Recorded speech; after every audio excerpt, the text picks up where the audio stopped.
Hi everybody, welcome back to my YouTube channel. Forgive me if the sound is a little bit weird. We have the AC running because it's unbearably hot in my room during the summer. So, today we're going to be talking about Fahrenheit 451. Specifically, I wanted to talk about what was so interesting about my copy because I bought this book secondhand.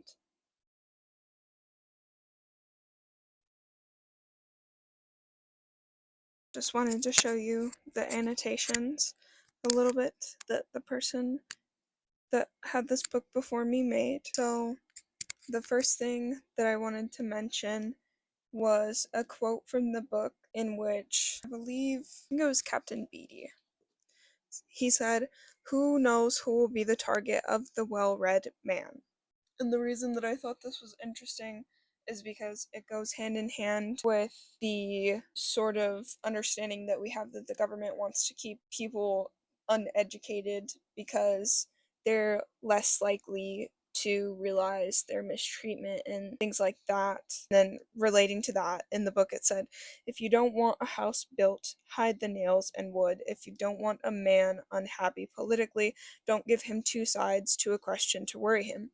Give him one. Better yet, give him none. Let him forget there is such a thing as war. Which was exactly what I was saying with that. People will not people will not be able to be upset about something if they have no understanding or no concept of it. Then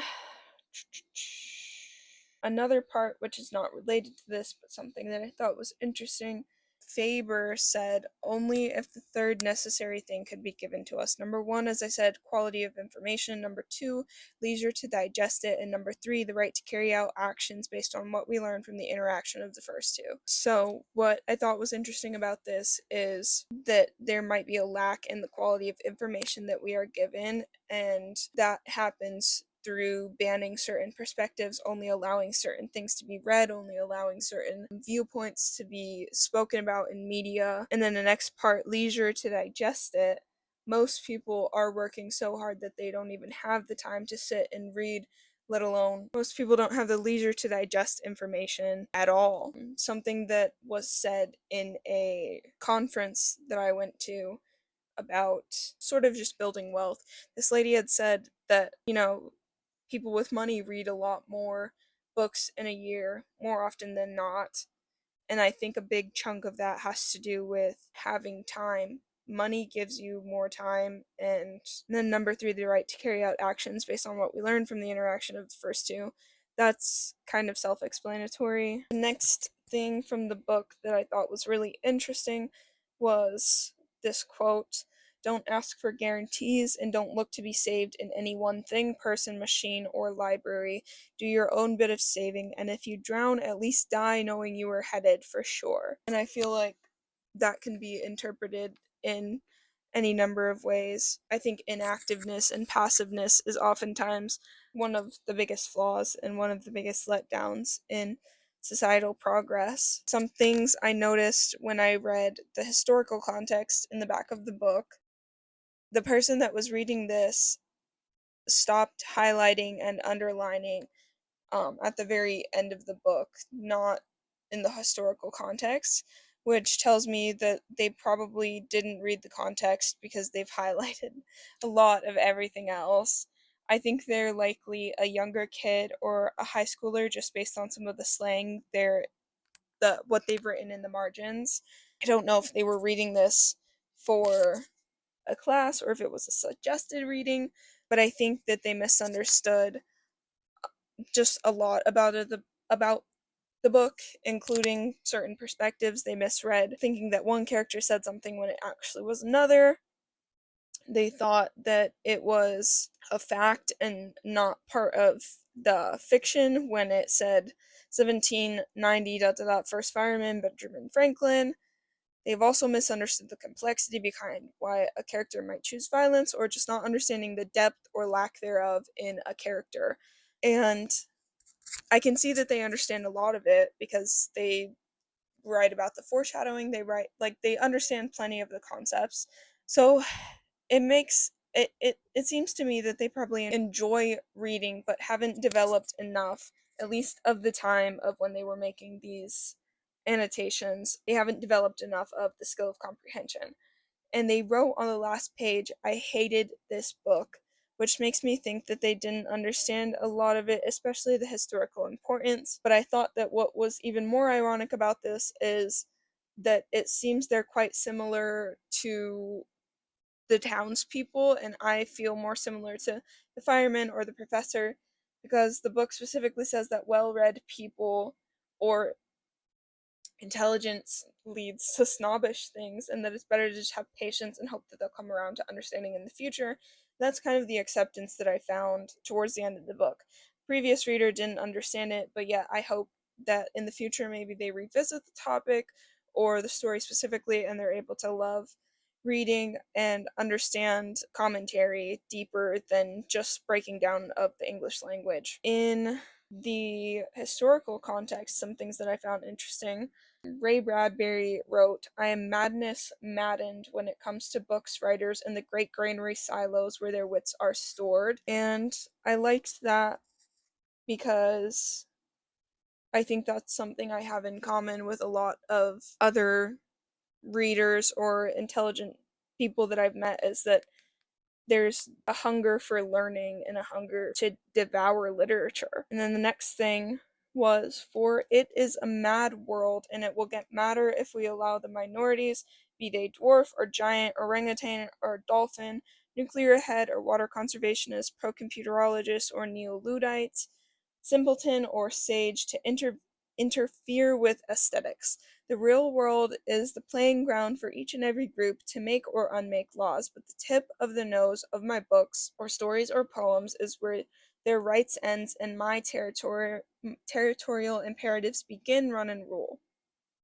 If Mormons do not like my plays, let them write their own. If the Irish hate my Dublin stories, let them rent typewriters.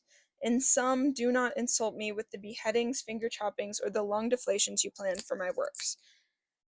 So, what I found to be interesting about that is that everybody has their own perspectives of different things, and everybody is upset by certain things. Everybody is going to find different meanings within the same writings, but that's why it's important for them to all write their own perspectives instead of censoring each other's. Orville Prescott said, but his basic message is a plea for direct personal experience rather than perpetual synthetic entertainment for individual thought, action, and responsibility. I think that that was very interesting because, I mean, it's easy to pick that up from the book. You see the relationship between the firefighter, or not firefighter, the fireman and his wife, and her inability to connect deeper with him because to her, the television is her family. And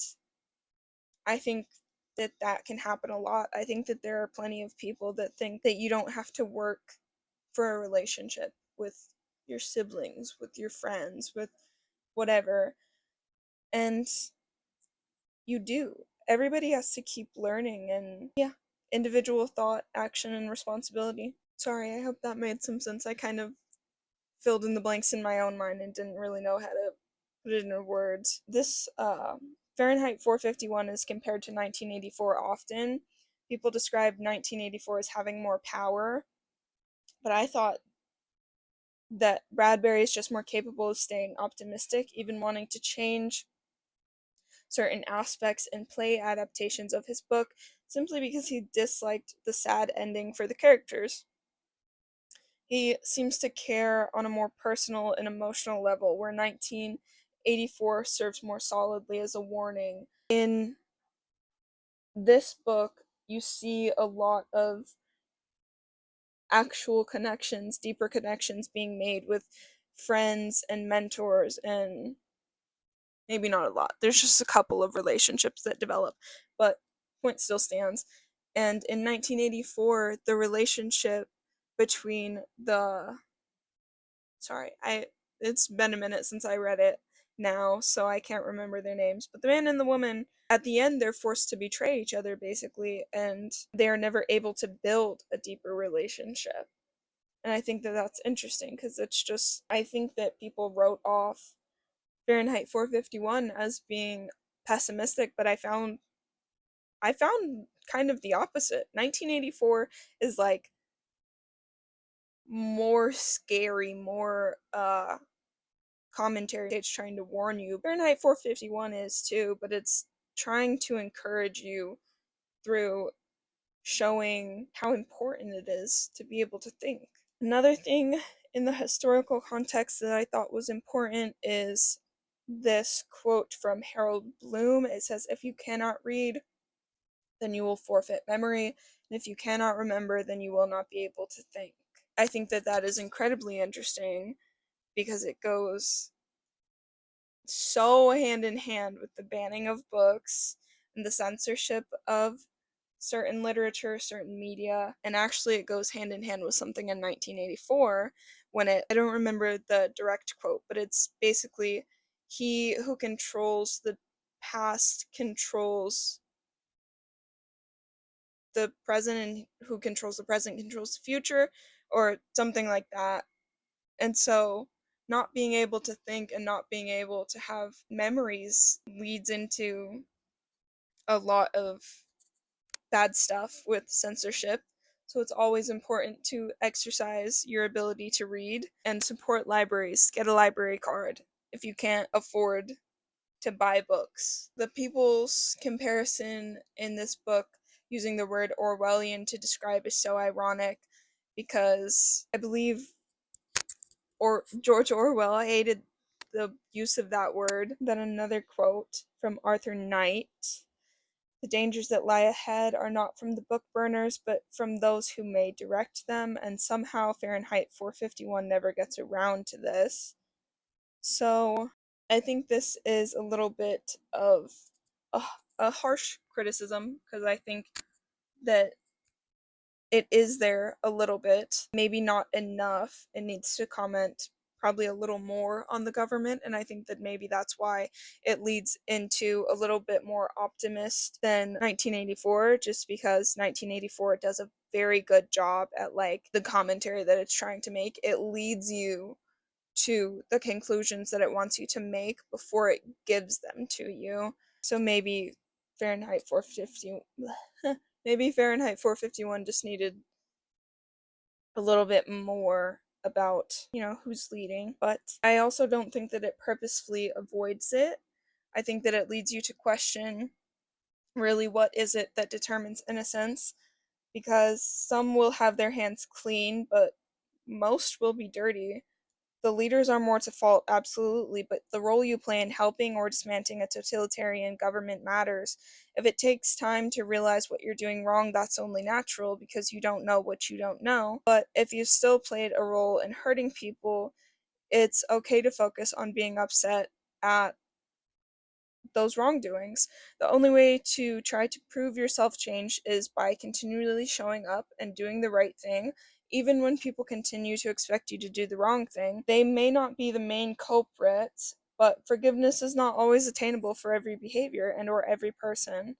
And accepting that you may not be forgiven for the things that you've done is part of how you grow past them and try to make a better future for yourself and others. Harold Bloom also said, "In the age of information, how many will read Shakespeare or Dante?" And I thought that that was a little bit funny because I still read Shakespeare in high school, and I don't know where it is, but I read Dante's Inferno a couple years ago, I think. So there's hope that even with the age of technology and all that stuff, that people will still choose to read classics and educate themselves as much as they can. And then the last quote that I had on this was from Francois Truffaut. I don't know that I said that correctly.